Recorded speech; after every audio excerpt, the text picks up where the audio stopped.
रितेश्वर महाराज जी, क्या जातिवाद ही एक सनातन की हकीकत है जो सनातन के पॉजिटिव पॉइंट्स को निगेटिव कर देती है? चलिए, हम नहीं बोलते ये धर्म श्रेष्ठ है या सनातन श्रेष्ठ है या ये श्रेष्ठ नहीं है, लेकिन क्या इस आलोचना को या समालोचना को आप एग्री करेंगे? देखिए, जाति पाति नहीं थी या मान्यता नहीं थी, इसको अस्वीकार कैसे करें? थी। इसीलिए आज के 500 से 700 वर्ष पहले भक्ति आंदोलन हुआ और उसमें सारे साधु संतों ने, सनातनियों ने, उनकी कोई जाति पाति नहीं थी, उन्होंने एक ही नारा दिया था, एक ही बात कही थी, जाति पाति पूछे नहीं कोई, हरि के भजे सो हरि के होई।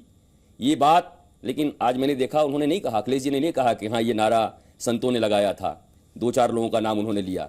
मैं सिर्फ ये कहता हूं, देखिए राजनीति अपनी जगह है, पर जाति पाति के नाम पर आप विषाक्त वातावरण देश में बनाकर आप कह रहे हैं अब हम ये कहेंगे तो ये कहेंगे कि हिंदू मुस्लिम आप करते हो। हमने कभी नहीं कहा।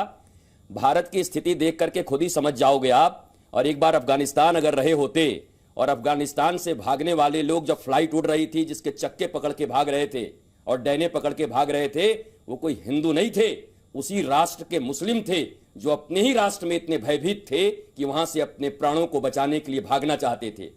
राष्ट्रवाद की बात करिए, सनातन संस्कृति की बात करिए। सनातन का अर्थ होता है जो पहले भी था, आज भी है, कल भी रहेगा। उस संस्कृति की बात करिए, शाश्वतता की बात करिए।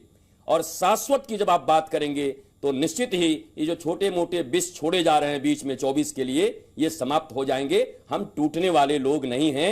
कभी आप आइए, मंदिरों में जाइए, कहां लोग कहते मंदिर में नहीं जाने देते। अरे हमारे यहां तो ठाकुर जी का भोग बनाते हैं, जिनको ये कह रहे हैं हमारे सबसे अच्छे प्रिय हैं, वो ठाकुर जी का भोग बनाते हैं, ठाकुर जी का भोग लगाते हैं। किसने आपको पढ़ा दिया, किसने कह दिया? अपवाद कभी नियम नहीं हुआ करते।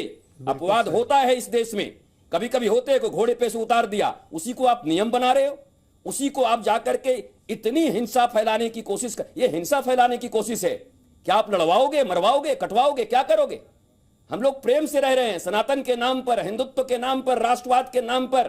कृपा करिए, वोटों के लिए ऐसा मत करिए कि हमारे ही भीतर इतनी फूट डालने का। हालांकि कोई होगा नहीं, मुझे पक्का पता है। ये राष्ट्र बहुत दिनों के बाद जगा है और यहाँ के युवा जगे हैं। अब वो इन सब बचकानी बातों में आने वाले नहीं हैं, ऐसा मेरा विश्वास है।